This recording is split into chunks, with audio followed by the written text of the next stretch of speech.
Hello students, in this video we are going to study polarization by reflection, that is Brewster's law, polarization by scattering, then interference of light and its types, that is constructive interference and destructive interference, coherent sources of light, and Young's double slit experiment.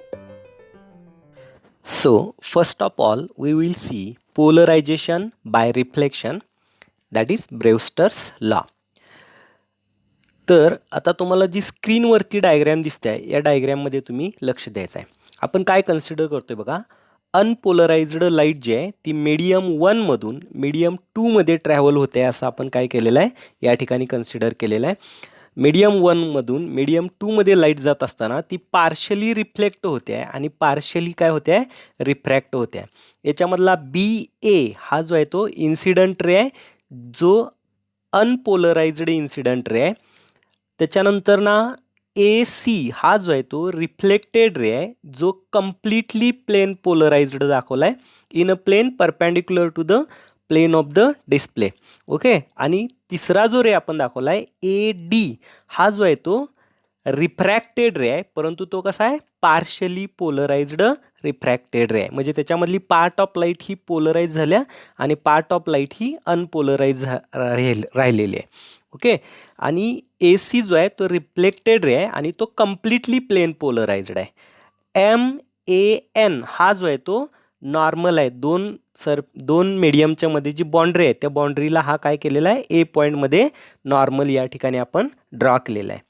आता डायग्रॅममधून आपण आणखी काय काय म्हणणार आहे बघा, मी जे आत्ता सांगितलं तुम्हाला ते BA हा जो आहे तो इन्सिडंट रे आहे, AC हा जो आहे तो रिफ्लेक्टेड रे आहे, त्याच्यानंतर ना AD हा जो आहे तो रिफ्रॅक्टेड रे आहे आणि MN हा जो आहे तो नॉर्मल आहे बिटवीन द नॉर्मल आहे कुणाला बाउंड्रीला between this two mediums. Okay, त्याच्यानंतर ना N1 हा मीडियम 1चा रिफ्रॅक्टिव्ह इंडेक्स घेतोय आपण आणि N2 स्मॉल n2 जो आहे तो मीडियम 2चा आपण या ठिकाणी काय करतोय रिफ्रॅक्टिव्ह इंडेक्स आपण या ठिकाणी घेतलेला आहे. आता ह्याच्यावरून आपल्याला ह्याचं जे डेरिवेशन आहे ते आपल्याला या ठिकाणी काय करायचं आहे पाहायचं आहे. ओके, आता तुम्ही साईडला जी फिगर दिसते त्याच्यामध्ये पाहायचं आहे बघा काय सांगितलं आणि स्लाइड जी मूव्ह होते त्याच्यामध्ये लक्ष द्यायचं आहे. It was experimentally discovered by D. Brewster in 1812 that for a particular angle of incidence in bracket theta b, the reflected wave is completely plane polarized while the refracted wave is partially polarized. This particular angle of incidence is called the Brewster's angle. At Brewster's angle, reflected ray and refracted ray are at right angles to each other. आता ही slide स्क्रीनवर तुमच्या समोर येते पहा. आता ह्याचा अर्थ काय होतो तर ब्रेवस्टर डी ब्रेवस्टर या शास्त्रज्ञांनी 1812 मध्ये असं शोधून काढलं की एका विशिष्ट अँगल ऑफ इन्सिडन्ससाठी म्हणजे BAM या ठिकाणी थीटा बी जो आपण दाखवला आहे तो अँगल ऑफ इन्सिडन्स आहे बरोबर, आणि त्याच्या एका विशिष्ट किमतीसाठी म्हणजे ह्या थीटा बीची कमीत कमी किंमत ही 0 होऊ शकते आणि जास्तीत जास्त 90 डिग्री. तर ह्याच्यामध्ये एक थीटा बीची किंमत आपल्याला अशी मिळते की ज्या किमतीला आपल्याला रिफ्लेक्टेड रे हा कम्प्लिटली प्लेन पोलराइज्ड मिळतो आणि रिफ्रॅक्टेड रे हा कसा असतो पार्शली प्लेन पोलराइज्ड असतो. एकच अँगल ऑफ इन्सिडन्सच्या किमतीला या पद्धतीनं आपल्याला हे दोन रेज काय होतात मिळतात. ओके, आता तो जो पर्टिक्युलर अँगल ऑफ इन्सिडन्स आहे थीटा बी की ज्या अँगलला आपल्याला रिफ्लेक्टेड रे हा कम्प्लिटली प्लेन पोलराइज्ड मिळतोय आणि रिफ्रॅक्टेड रे हा पार्शली प्लेन पोलराइज्ड मिळतोय, त्या अँगल ऑफ इन्सिडन्सला ब्रेवस्टर अँगल असं म्हटलं जातं. ओके, आणि ज्या वेळेस अँगल ऑफ इन्सिडन्स हा अँगल ऑफ ब्रेव्स्टर एवढा असतो किंवा ब्रेव्स्टर अँगल एवढा असतो, त्यावेळेस रिफ्लेक्टेड रे आणि रिफ्रॅक्टेड रे हे दोन्ही एकमेकांना कसे असतात, परपेंडिक्युलर असतात. याचाच अर्थ त्यांच्यामधला जो अँगल आहे तो 90 डिग्रीचा असलेला आपल्याला पाहायला मिळतो. आता फिगरमध्ये लक्ष द्या. बघा अँगल BAM हा जो आहे तो अँगल ऑफ इन्सिडन्स आहे. MAC हा जो आहे तो काय आहे, अँगल ऑफ रिफ्लेक्शन आहे. म्हणजे angle BAM is equal to angle MAC आपल्याला दाखवता येईल, बरोबर. कारण अँगल ऑफ इन्सिडन्स हा किती असतो, अँगल ऑफ रिफ्लेक्शन एवढा असतो. आता अँगल MAC हा झाला थीटा बी. अँगल NAD हा अँगल ऑफ रिफ्रॅक्शन आहे जो आपण थीटा आरनी दाखवला आहे. आणि CAD हा जो अँगल आहे तो 90 डिग्रीचा असणार आहे, बरोबर. कारण अँगल ऑफ इन्सिडन्स हा ब्रेव्स्टर अँगल एवढा आहे, बरोबर. त्याच्यामुळे आपल्याला फ्रॉम फिगरवरून आपल्याला असं लिहिता येतं, theta B plus theta R is equal to 90 degree. And therefore we can write theta r is equal to 90 degree minus theta b. Also from law of refractionच्या लॉवरून आपल्याला असं लिहिता येतं, n1 sin theta b is equal to n2 sin theta r. Therefore n1 sin theta b is equal to n2 into sin of, आता theta R ची किंमत आपण या ठिकाणी सबस्टिट्यूट करतोय 90 डिग्री मायनस थीटा बी. आता पुढं बघा, sine of 90 degree minus theta, ट्रिग्नॉमेट्रीनुसार आपण ह्याच्यासाठी काय लिहू शकतो, cos theta. And therefore we can write n1 sine theta B is equal to n2 cos theta B. Therefore we can write sin theta b divided by cos theta b is equal to n2 divided by n1. Therefore tan theta b is equal to n2 upon n1. कारण sin theta b upon cos theta b साठी आपण tan theta b लिहू शकतो. And therefore theta b is equal to tan inverse of n2 divided by n1 आपल्याला लिहिता येतं. आणि हे जे इक्वेशन आपल्याला मिळतं, theta B is equal to tan inverse of n2 upon n1, याच इक्वेशनला काय म्हटलं जातं, it is called as Brewster's law. Okay. Now the next point is polarisation by scattering. स्कॅटरिंगमुळं पोलरायझेशन कसं घडतं ते आपल्याला बघायचं आहे. When sunlight strikes air molecules or dust particles in the atmosphere, it changes its direction and that is what called as scattering. म्हणजे ज्यावेळेस सूर्यप्रकाश हा एअर मोलॅक्युल्सवरती पडतो किंवा डस्ट पार्टिकलवरती पडतो, त्यावेळेस त्याची जी डायरेक्शन आहे, त्याचा जो पाथ आहे तो काय होतो, चेंज होतो. आणि ही जी फेनॉमिनॉन घडते त्याला काय म्हटलं जातं, स्कॅटरिंग असं म्हटलं जातं. When sunlight is scattered, it gets partially polarized in a way similar to the reflected light seen. Okay. The degree of polarization depends on the angle of scattering. If the angle is 90 degree, the scattered light is plane polarized. Thus, the scattered light reaching us from different directions in the sky is polarized to different degrees. Okay. Now the next point is interference of light. Then types of interference. First one is constructive interference and second one is destructive interference and last one coherent sources. Coherent sources कशाला म्हटलं जातं ते आपल्याला या ठिकाणी पाहायचं आहे. तर सर्वप्रथम आपण पाहूया इंटरफेरन्स ऑफ लाईट कशाला म्हटलं जातं. बघा याची डेफिनेशन काय आहे. The redistribution of light energy into maximum light energy and minimum light energy alternately according to the principle of superposition of waves is called as interference of light. Principle of superposition of wave जे आपण 11वी मध्ये पाहिलेलं आहे. Okay. तर interference कशाला म्हटलं जातं, दोन सोर्सेसपासून निघणाऱ्या लाईट वेव्ज ह्या जर एकमेकांमध्ये इंटरफेअर झाल्या तर आपल्याला अल्टरनेट ब्राईट आणि डार्क बँड्स या ठिकाणी काय झालेले बघायला मिळतात, क्रिएट झालेले बघायला मिळतात. म्हणजे त्या दोन सोर्सेसपासून निघालेली जी लाईट आहे ती रिडिस्ट्रीब्यूट होते आणि आपल्याला अल्टरनेट ब्राईट आणि डार्क बँड्स जे आहेत ते तयार झालेले काय होतात पाहायला मिळतात. आणि ही जी फेनॉमेनॉन घडते ती कशानुसार घडते तर according to the principle of superposition of waves. आणि या फेनॉमेनॉनला काय म्हटलं जातं interference of light.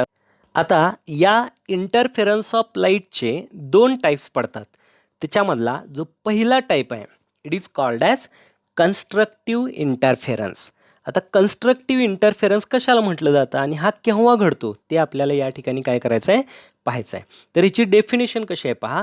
When two waves are in phase. आता इन फेजमध्ये म्हणजे कशा असल्या पाहिजेत that is crest of one wave coincides with the crest of the other wave or trough of one wave coincides with the trough of other wave, then the resultant displacement of the medium particle at that point is maximum and that is what called as constructive interference. म्हणजे दोन waves या in फेजमध्ये असल्या पाहिजेत. आता in फेजमध्ये म्हणजे कशा तर पहिल्या वेव्हच्या क्रस्टवरती दुसऱ्या वेव्हचं क्रस्ट कोइन्साइड झालं पाहिजे किंवा पहिल्या वेव्हच्या ट्रपवरती दुसऱ्या वेव्हचं ट्रप कोइन्साइड झालं पाहिजे की जेणेकरून त्या ठिकाणचा जो मीडियम पार्टिकल आहे त्या मीडियम पार्टिकलची रिझल्टंट डिस्प्लेसमेंट म्हणजे या दोन्ही वेव्हच्या ॲम्प्लिट्यूडची बेरीज होते आणि ते ॲम्प्लिट्यूड रिझल्टंट वेव्हचं कसं होतं मॅक्झिमम होतं. आणि ही जी फेनॉमेनॉन घडते ना यालाच काय म्हटलं जातं कन्स्ट्रक्टिव्ह इंटरफेरन्स असं म्हटलं जातं. त्याच्यानंतर दुसरा जो टाईप आहे it is called as destructive interference. Destructive interference कशाला म्हणायचं तर when two waves are in out of phase. आता आउट ऑफ फेजमध्ये म्हणजे कशा तर crest of one wave coincides with the trough of the other wave or trough of one wave coincides with the crust of the other wave, then the resultant displacement of the medium particle at that point becomes minimum. Okay, and this is what called as destructive interference. म्हणजे दोन wave ज्या एकमेकांमध्ये interfere होत आहेत त्या out of फेजमध्ये असतील म्हणजेच पहिल्या वेव्हच्या क्रस्टवरती दुसऱ्या वेव्हचं ट्रप किंवा पहिल्या वेव्हच्या ट्रपवरती दुसऱ्या वेव्हचं क्रस्ट कोइन्साइड होत असेल तर त्या ठिकाणच्या मीडियम पार्टिकलची रिझल्टंट डिस्प्लेसमेंट म्हणजे या दोन्ही वेव्हच्या ॲम्प्लिट्यूडची सबट्रॅक्शन असते. ओके, म्हणजेच त्या ठिकाणचं ॲम्प्लिट्यूड त्या मीडियम पार्टिकलचं काय होतं मिनिमम होतं. आणि ही जी फेनॉमेनॉन घडते याला काय म्हटलं जातं it is called as destructive interference. Okay,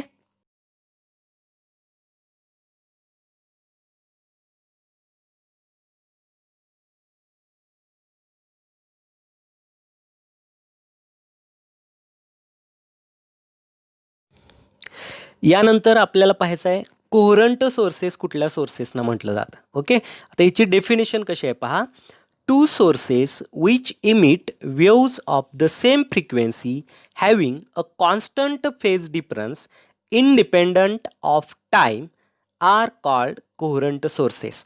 म्हणजे दोन सोर्सेसना आपण कोहरंट सोर्सेस म्हणू शकतो केव्हा ज्या वेळेस त्या दोन सोर्सेसपासून इमिट होणाऱ्या लाईट वेव्हची फ्रिक्वेन्सी कशी असली पाहिजे सेम असली पाहिजे आणि त्या दोन सोर्सेसपासून इमिट होणाऱ्या लाईट वेव्हजमधला फेज डिफरन्स हा जर कॉन्स्टंट राहत असेल तर त्या दोन सोर्सेसना कोहरंट सोर्सेस ऑफ लाईट असं आपल्याला काय करता येतं म्हणता येतं. ओके, यानंतर आपल्याला या व्हिडिओ लेक्चरमधला लास्ट पॉईंट आपण या ठिकाणी पाहणार आहे यंग्स डबल स्लिट एक्सपेरिमेंट. म्हणजे यंगचा जो एक्सपेरिमेंट आहे जो इंटरफेरन्सचा सर्वात पहिला एक्सपेरिमेंट आहे तो आपल्याला या ठिकाणी पाहायचा आहे. आता स्क्रीनवर जी डायग्रॅम तुम्हाला दिसते ही यंग्स डबल स्लिट एक्सपेरिमेंटची डायग्रॅम आहे ज्याच्यामध्ये एस हा जो आहे तो सोर्स ऑफ लाईट या ठिकाणी दाखवलेला आहे. त्याच्यानंतर ना एक बायकॉन्व्हेक्स लेन्स दाखवले की ज्याच्या साहाय्याने आपल्याला पॅरलल बीम ऑफ लाईट या ठिकाणी मिळवता येतं. त्याच्यानंतर ए बी हा जो आहे तो ओपेक सरफेस आहे ज्याच्यावरती आपल्याला दोन स्लिट्स या ठिकाणी दाखवलेल्या आहेत. त्या स्लिटची जी लेंथ आहे ती प्लेन ऑफ द पेपरला कशी असणार आहे परपेंडिक्युलर असणार आहे. ओके, S1 ही पहिली स्लिट दाखवल्या S2 जी आहे ती दुसरी स्लिट दाखवल्या. ह्या दोन्ही स्लिट्स एकमेकींपासून 2 ते 4 mm एवढ्या अंतरावरती असतात आणि त्याच्यानंतर पुढं जो दाखवलेला आहे तो PQ ने या ठिकाणी आपण जो डिनोट केला आहे तो काय आहे स्क्रीन आहे. ओके, आता तुम्ही काय करायचं आहे, डायग्रॅम आणि स्क्रीनवर येणारी जी स्लाईड आहे, जी मूव्ह होते, त्या स्लाईडकडे तुम्ही लक्ष द्यायचं आहे आणि त्याच्यावरती काय लिहिलं आहे ते आपल्याला या ठिकाणी पाहायचं आहे. काय म्हटलं बघा, the figure shows cross section of the experimental setup of Young's double slit experiment.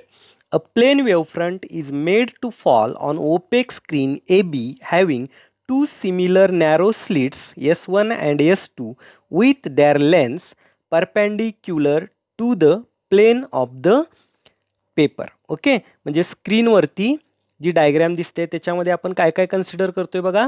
Young's double slit एक्सपेरिमेंटची he experimental सेटअपची डायग्रॅम आहे, ज्याच्यामध्ये आपण एक प्लेन वेव्हफ्रंट जे आहे ते इन्सिडंट होते असं आपण कन्सिडर केले ए बी या स्क्रीनवरती, ज्याच्यावरती दोन स्लिट्स आपण कन्सिडर करतोय S1 आणि S2 आपण त्या या ठिकाणी दाखवलेल्या आहेत. त्यांची लेन्स जी आहे ती कशी आहे, प्लेन ऑफ द पेपरला या ठिकाणी पण परपेंडिक्युलर दाखवते.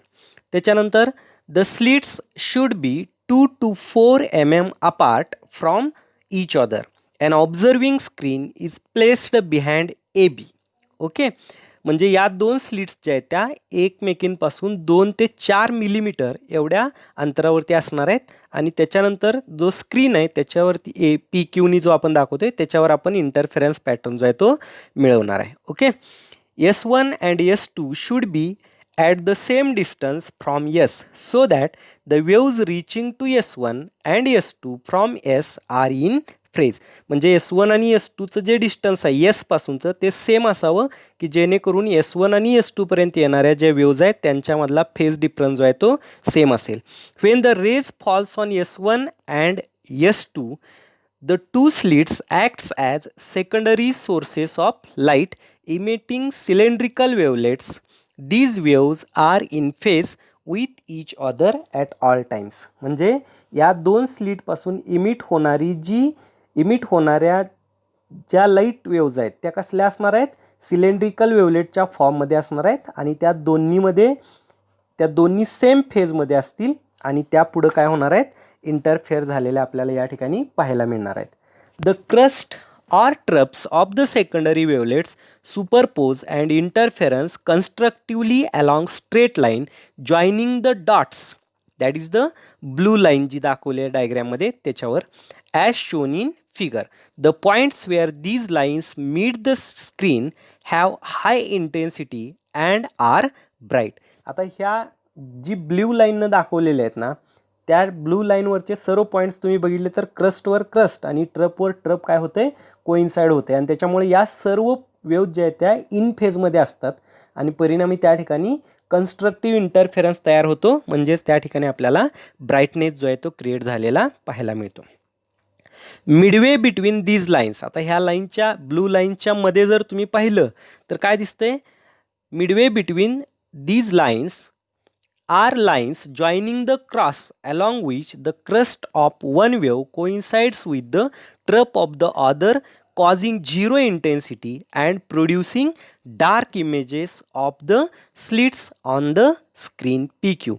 आता ह्या ब्लू लाईनच्या मध्ये रेड लाईन दाखवलेत बघा डायग्रॅममध्ये, त्या ठिकाणी जर त्या डॉटवरती जर तुम्ही पाहिलं तर तुम्हाला असं दिसतंय की क्रस्टवरती काय कोइन्साइड झालेला आहे, ट्रप कोइन्साइड झालेला आहे आणि असं जर असेल क्रस्टवरती ट्रप आणि ट्रपवरती क्रस्ट कोइन्साइड होत असेल तर या ज्या वेव्ज असतात त्या कशा असतात, आउट ऑफ फेजमध्ये असतात आणि आउट ऑफ फेजमध्ये असतील तर त्या ठिकाणी डिस्ट्रक्टिव्ह इंटरफेरन्स घडतो, म्हणजेच त्या ठिकाणच्या मीडियम पार्टिकलची डिस्प्लेसमेंट ही कशी असते, मिनिमम असते आणि त्या ठिकाणी डिस्ट्रक्टिव्ह इंटरफेरन्स घडतो आणि त्यामुळं आपल्याला त्या ठिकाणी डार्क इमेजेस स्लिटच्या ज्या आहेत त्या स्क्रीनवरती क्रिएट झालेल्या काय होतात पाहायला मिळतात. Okay, the bright and dark regions are called fringes. आता हे ब्राईट आणि डार्क रिजन्स जे दाखवले डायग्रॅममध्ये त्यांना फ्रिंजेस असं म्हटलं जातं. And the whole pattern is called interference pattern. आणि ह्या ब्राईट आणि डार्क फ्रिंजचा मिळून जो तयार होतो त्यालाच काय म्हटलं जातं, इंटरफेरन्स पॅटर्न. ओके.